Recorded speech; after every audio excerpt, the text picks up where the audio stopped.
Assalamualaikum warahmatullahi wabarakatuh. Selamat pagi, salam sejahtera untuk kita semua. Di video kali ini saya akan sedikit menjelaskan tentang konsep keberagaman peserta didik ya.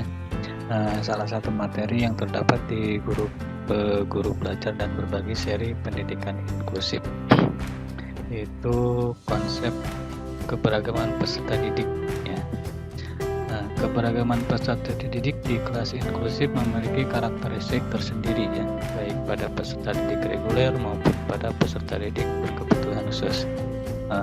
Di sini keberadaan PDBK atau peserta didik berkebutuhan khusus itu dipoyomi Undang-Undang Dasar 1945 Pasal 31 ya.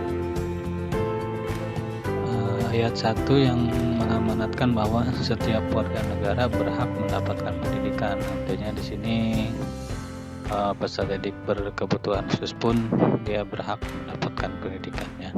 Dan kemudian di ayat keduanya, setiap warga negara wajib mengikuti pendidikan dasar dan pemerintah wajib membiayainya. Itu artinya semua peserta didik itu berhak mendapatkan pendidikan, baik peserta didik yang reguler maupun peserta didik yang berkebutuhan khusus ya. Implementasinya di kelas gimana, yaitu guru secara perlahan dan pasti memberikan penanaman sikap simpati dan empati kepada peserta didik reguler ya, bahwa dalam masyarakat itu memiliki karakteristik ya, keragaman bentuk keyakinan sosial, karakteristik peserta didik berkebutuhan khusus.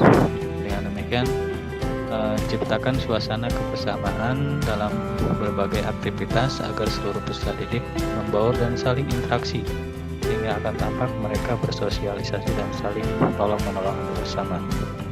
Itu untuk di dalam kelas ya, artinya mereka harus tidak membedakan satu sama lain, harus bisa bersosialisasi dan saling tolong-menolong. Begitupun dengan gurunya, untuk mencapai tujuan pembelajaran dengan baik harus memahami berbagai perbedaan.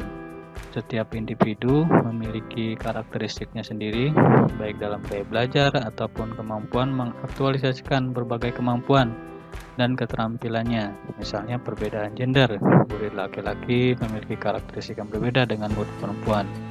Misalnya cara berpikir, siswa laki-laki berbeda dengan murid perempuan, namun tidak menutup kemungkinan karakteristik gender dapat dipertukarkan ya.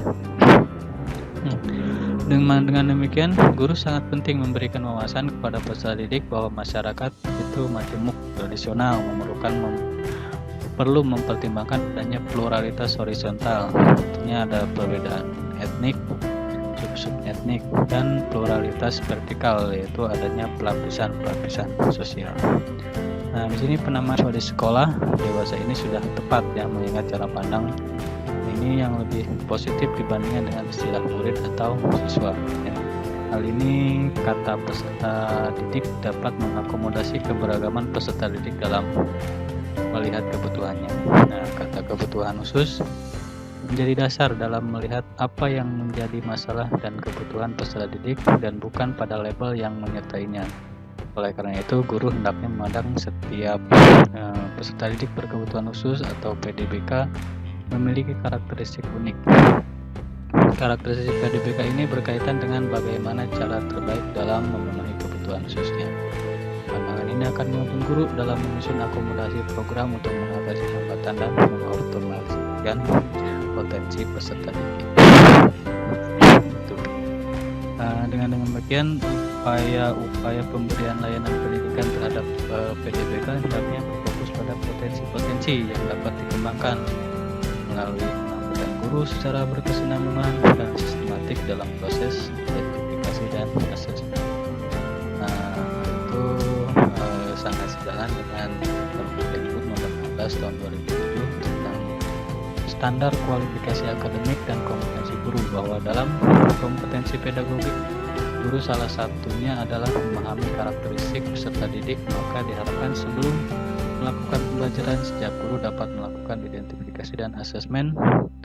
Hal ini untuk menjadikan sebagai dasar dan dalam memenuhi kebutuhan belajar peserta didik. Nah, di sini sesuai dengan Permendiknas nomor 16 tahun 2007 bahwa setiap guru itu harus melakukan identify dan assessment kepada seluruh peserta didik, ya, agar guru mempunyai profil setiap peserta didiknya masing-masing, agar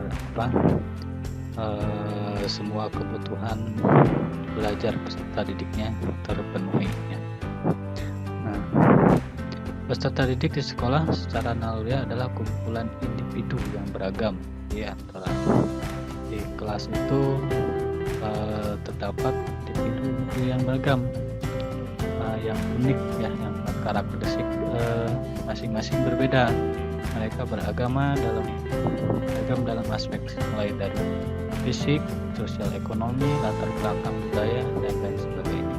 Sebagai seorang guru yang hendak melakukan pengajaran di sekolah inklusif, maka perlu untuk memahami makna dari keberagaman peserta didik. Di sini ada tampilan, ya, mengapa keberagaman, ya. Selaras dengan amanat undang-undang yang tadi disebutkan pasal 31 ayat 1 bahwa setiap warga negara berhak memperoleh pendidikan tidak terkecuali, ya, baik peserta didik yang reguler maupun peserta didik yang berkebutuhan khusus. Nah, kenapa? Nah, yang pertama adalah masyarakat kita adalah masyarakat majemuk, ya. Terus perlu untuk mengembangkan simpati dan empati. Nah, setiap individu adalah unik. Selanjutnya, salah satu kompetensi guru, merancang strategi terbaik untuk pembelajaran beragam dalam banyak aspek. Yang kemudian adalah indikator kualitas hidup peserta didik. Keberagaman peserta didik di sekolah inklusif adalah suatu kenyataan yang untuk dibuat sebagai sesuatu yang aneh. Akan tetapi keberagaman peserta didik tersebut harus menjadi sebuah tantangan bagi guru untuk memberikan layanan pembelajaran akomodatif bagi setiap peserta didik reguler maupun peserta didik berkebutuhan khusus memiliki hak yang sama untuk memperoleh layanan pembelajaran dalam upaya mencapai kualitas hidup. Nah, tahu berapa indikator kualitas hidup peserta didik? Ya, itu terdiri dari 4 indikator kualitas hidup peserta didik yang harus kita penuhi meskipun mereka beragam dan memiliki karakter uniknya masing-masing, ya. Di sini ada 4, yaitu to live, to love, to play, dan to work. Nah, ini adalah 4 indikator, ya. Nah, kita bahas satu-satu. To live itu setiap peserta didik di sekolah inklusif memiliki hak untuk hidup, mengembangkan potensi dirinya tanpa harus terhalangi atau dibatasi oleh kondisi hambatan yang dimilikinya. Peserta didik berkebutuhan khusus di sekolah inklusif tidak boleh dibiarkan hanya sebagai pelengkap kuota kelas inklusif, tetapi keberadaan peserta didik ini di kelas inklusif harus menjadi tantangan bagi guru untuk berkreatif dalam mengembangkan layanan pembelajaran akomodatif. Yang kedua, to love, yaitu setiap peserta didik di sekolah inklusif harus merasa terlindungi mengikuti kegiatan pembelajaran dan aktivitas sekolah lain secara ramah, nyaman, dan tidak dibiarkan mendapatkan bully dari peserta didik lainnya. Bahkan guru harus mengembangkan sikap saling menyayangi, mencintai sebagai sesama warga sekolah. Yang ketiga itu to play. Setiap peserta didik di sekolah inklusif harus memperoleh kesempatan yang sama untuk mengikuti aktivitas belajar secara aktif dan bermain di sekolah, seperti dalam diskusi kelompok, kegiatan eskul, dan perlombaan yang diadakan oleh sekolah. Peserta didik berkebutuhan khusus harus memperoleh hak yang sama untuk memperoleh kesempatan aktivitas permainan di kelas dan lingkungan sekolah. Yang keempat itu to work. Setiap peserta didik di sekolah inklusif memperoleh hak yang sama untuk mengembangkan dirinya dalam upaya mengembangkan potensi dirinya untuk nantinya menjadi individu yang mandiri dalam memasuki dunia kerja. Peserta didik berkebutuhan khusus tidak boleh dihadirkan di kelas hanya sebagai pelengkap penderita, akan tetapi harus diberikan layanan pendidikan yang mengakomodasi kebutuhan layanan pendidikan. Nah, itu sedikit materi yang tentang keberagaman peserta didik.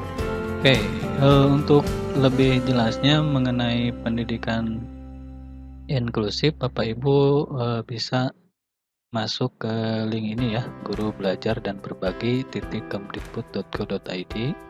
Nah, di sini ada dua pilihan, yaitu Ayo Guru Belajar dan Ayo Guru Berbagi. Nah, yang kita pilih itu Ayo Guru Belajar. Nah, di sini akan muncul beberapa seri yang bisa Bapak Ibu ikuti ya. Nah, kita pilih seri pendidikan inklusif. Di sini, lalu kita klik selengkapnya. Nah, di sini akan muncul program Guru Belajar dan Berbagi seri pendidikan inklusif. Program Guru Belajar dan Inklusif adalah salah satu upaya meningkatkan kompetensi guru dalam memahami keberagaman peserta didik serta meningkatkan kemampuan guru dalam mengadaptasi kurikulum sehingga lebih sesuai dengan kebutuhan peserta didik. Nah, kita klik mulai belajar. Nah, selanjutnya Bapak Ibu akan muncul tampilan seperti ini. Nah, di sini Bapak Ibu tinggal masukkan ya nomor UKG Bapak Ibu, username dengan passwordnya. Nah, jika Bapak Ibu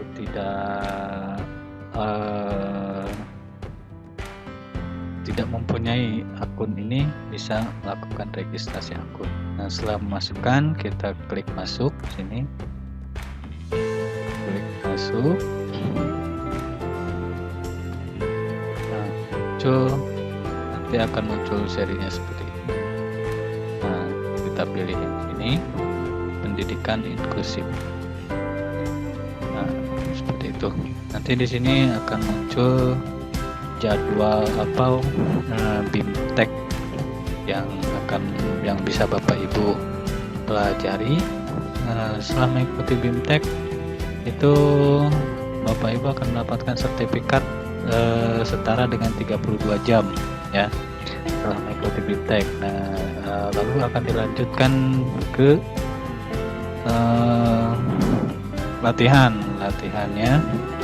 Nah, setelah latihan itu ada yang namanya micro learning.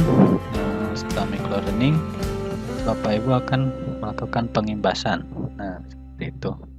Nah, itu saja mungkin video yang saya berikan kali ini, materi yang akan berikan saya kali ini. Mudah-mudahan bermanfaat. Salam guru belajar. Wassalamualaikum warahmatullahi wabarakatuh.